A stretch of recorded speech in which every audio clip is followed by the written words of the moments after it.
And if you weren't here earlier, just to give you a little heads up about me, my name's Itzel. I'm an IO psychology consultant, a PhD student, a feminist researcher, and also a neurodivergent strategist. Um, I know firsthand that working in tech can feel like you're kind of living and moving pieces, and it's very different when you're a woman working in tech, especially in agile today.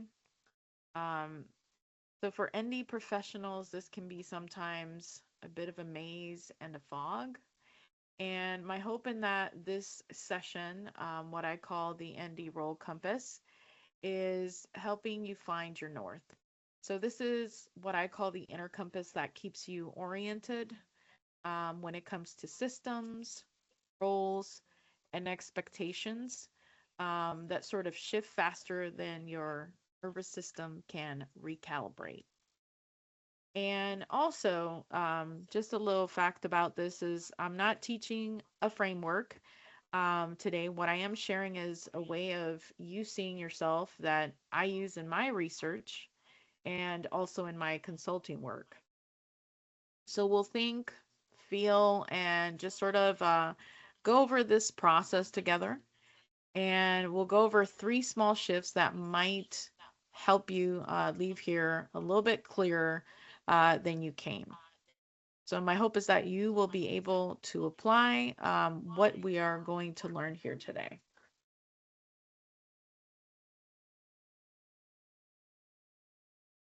So, a little bit about me. Like I said, I'm an IO consultant. I'm a PhD student. Currently, the study that I am doing focuses on Latino women in STEM. And I'm doing that research to collectively gather data around what's it like to work as a Latina woman in STEM in remote work settings, and how does, organizational support and working remotely impact the self efficacy. So I'm really excited about that research and hoping that it will expand more on, different ethnic groups in STEM.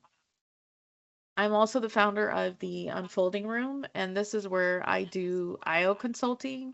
I call it identity aligned leadership, and also with neurodiversity strategy. I myself work in many different roles.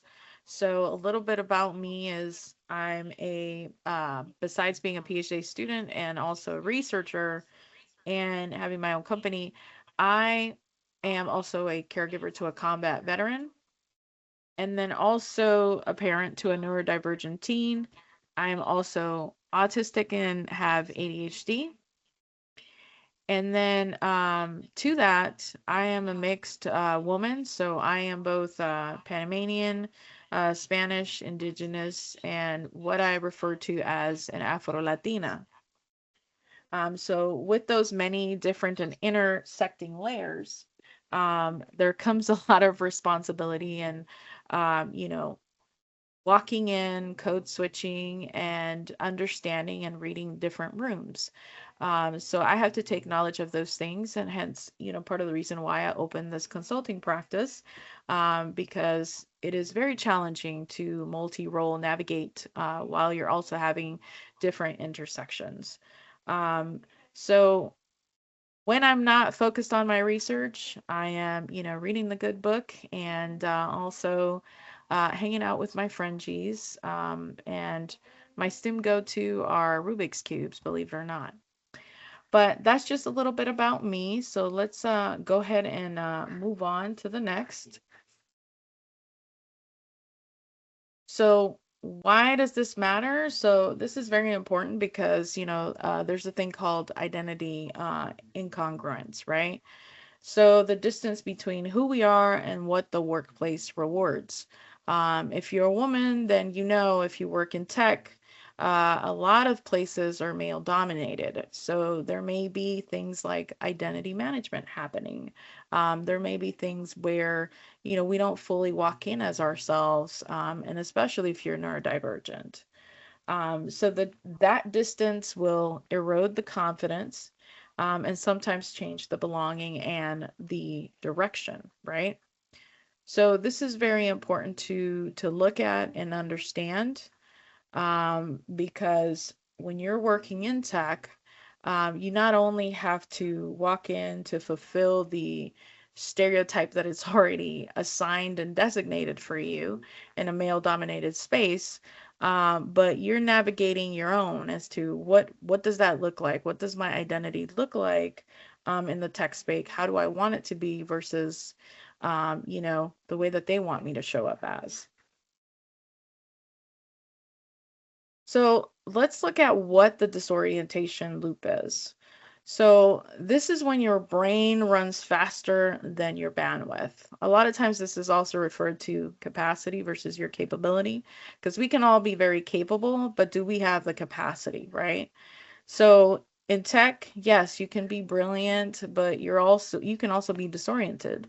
So you're expected to kind of sprint, into three different systems. If you're someone who's multi-layered and, have many intersections, this is definitely going to impact you showing up as yourself, right? The platform, the project, and your own regulation system. In IO psychology, we call this capacity strain. So this is the gap between what's demanded and the resources you actually have to meet it. And this is something common I've seen with a lot of ND professionals that I do consult in teams and in different executive roles, is that their strain is not just cognitive, as you all know, it's also sensory, emotional, and existential. So when every meeting is urgent and when the noise, cancels the focus, and when you're praised for just kind of adapting, but punished for your honesty, this is where the compass kind of starts to spin.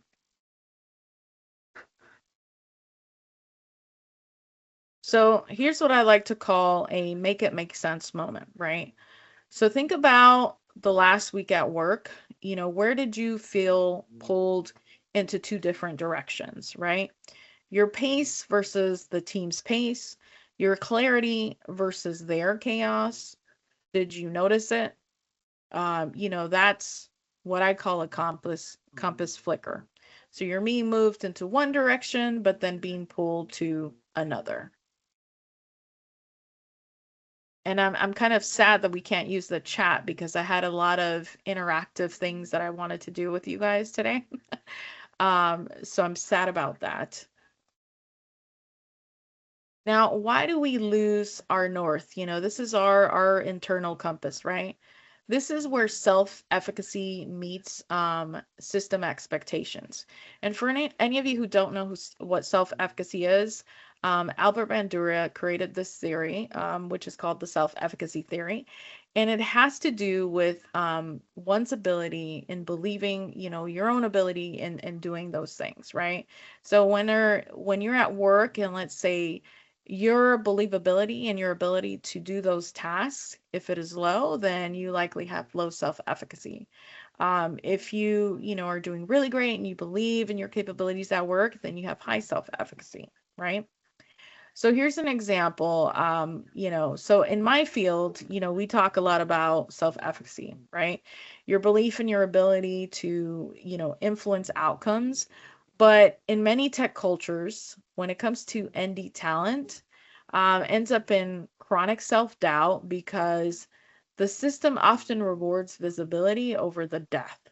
So this can look like speed over accuracy. And then oftentimes the result is internalized confusion. And that is, am I slow or are they, rushing? You start questioning your own calibration. And when this happens, and this is something I've seen with women that, I've worked with, and if it stays on, you let it carry on, people stop trusting their own internal signals. And, they outsource the direction to the metrics, the managers or the algorithms. And this is when you need to really look at your internal compass, not a map of someone else, how they're doing, how they're showing up at work, but an orientation that really says to you, here's how my brain, my body, and my values locate the North Compass. So let's look at another make it make sense moment that I call. And here's the question I would ask. Where do you notice you've outsourced your sense of direction? Maybe is it to Slack? Are you somebody who's responding to Slack pings in the evening, even though it's outside of work hours? Or someone else's idea of productivity? What would it mean to bring that back inside? What would it mean to set those boundaries, right? So when I say metrics, we're looking at when the output or the data points define the worth, right? So chasing deliverables replaces sensing progress, and success feels measurable, but it's never really meaningful. And then when we're looking at leadership, when you mirror your manager's expectations instead of your own sight. And this is the example I was talking about, right? So the direction comes from the people that you work with, not necessarily your own alignment. And then validation becomes, that compass. So the urgency here is when every task feels like a timer, reaction replaces the reflection, and the nervous system runs the schedule. So if any of these feel familiar, then, you really have to start looking at where might you be outsourcing the signal.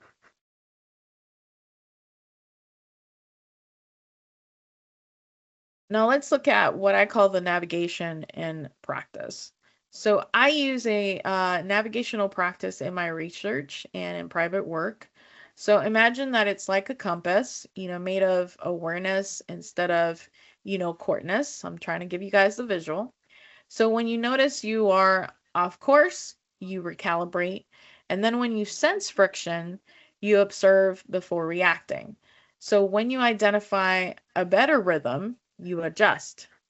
So these are simple words, but complex courage. Are you navigating towards, the workplace stereotype that they want you to show up as, or are you actually aligning to your own values and what's working for your bandwidth? So let me show you how that, actually looks like. So this is a story of an engineer. This is not her actual picture, but somebody that I was working and doing some coaching. So the engineer who I like to call who she stopped sprinting. She was a senior engineer. She still is. She was diagnosed, late identified, with ADHD. Her week was one endless like stand up. She, fixing code, terrible, but she was very terrible at fixing her calendar and setting boundaries with people because she was taught to just do and just do and just do and not really pay attention to these signals. So one afternoon, we were talking about, how can she kind of, work around the energy, and she kept going on about she needs a 72-hour day. Granted, I'm sure we would all love that, but that's not realistic.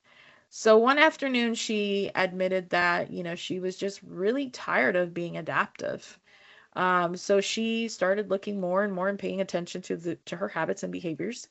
And she changed just one variable, which was, blocking 90 minutes of quiet build time, 3 mornings a week.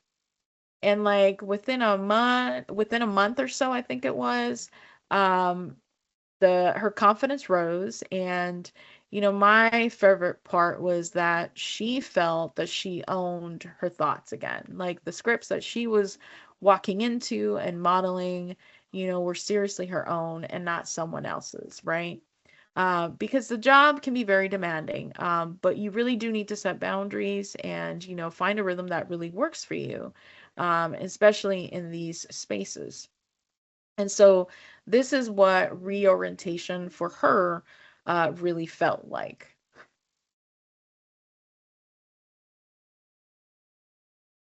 Now, here's another make it make sense moment. So, and a question for you guys, and since we can't use the chat, maybe you guys can share this with me at the very end of my presentation. If you could reclaim, let's say, just one slice of your week, whether it's a boundary, a focus window, a no meeting zone, what would restoring your visibility to yourself look like? So maybe you can write this down, since I know we can't use the chat. But this is a really good, moment to kind of reflect and think about that as, I'm going through these steps.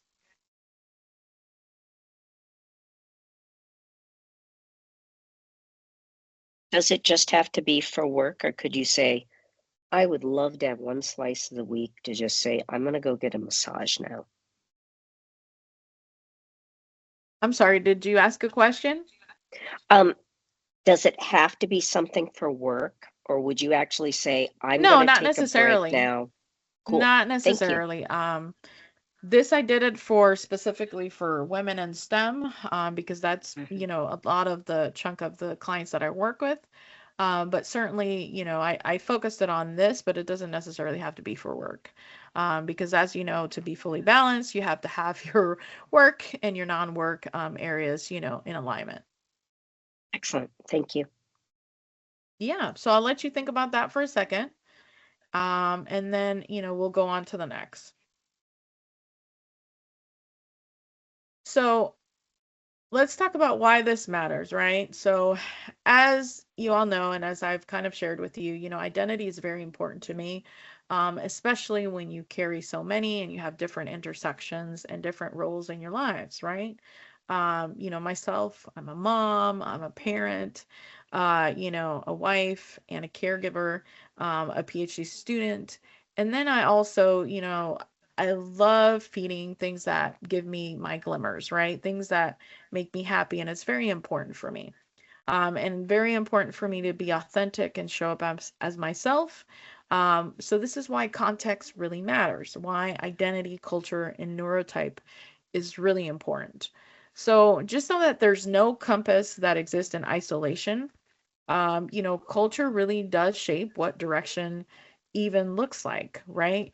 So for women, women who are, I don't like the term multi-marginalized, but, I do fit in that category, because I am a woman of color. But, for people of color, for anyone navigating, just multiple codes at once, every correction toward authenticity can feel like defiance.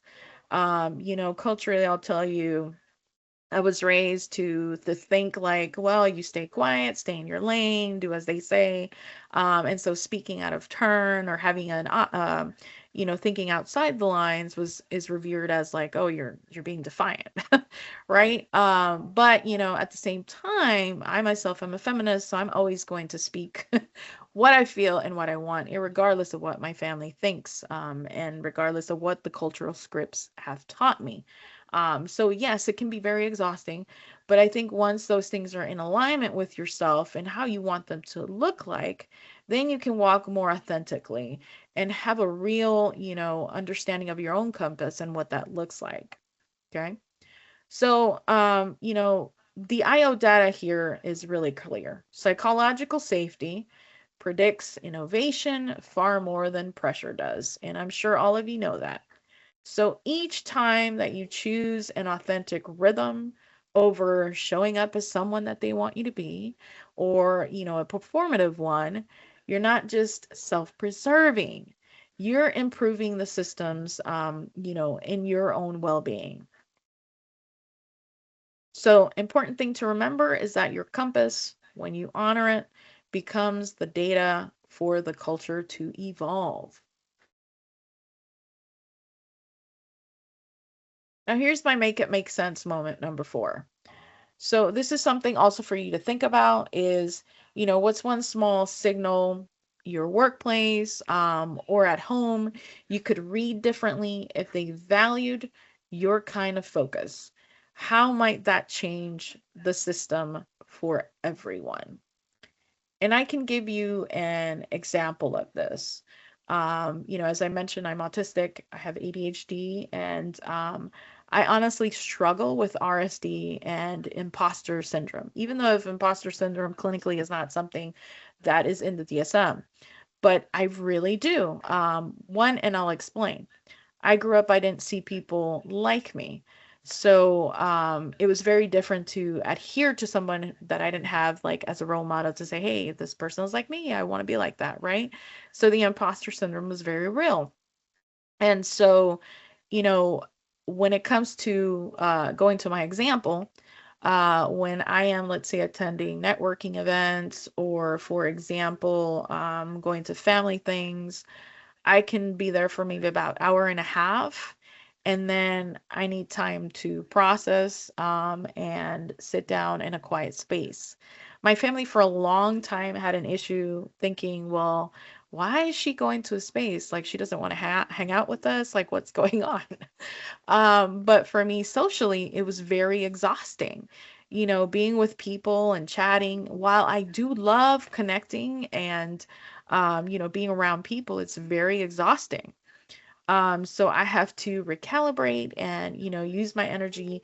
And once they understood that, how that was really important for me, they let go of the cultural script, right? That I needed to be, that we have to be together all the time and be in these events. So they really started to respect my circadian rhythm and how I function, on a daily basis. And having that clear communication made it a huge difference for my well-being and for their understanding.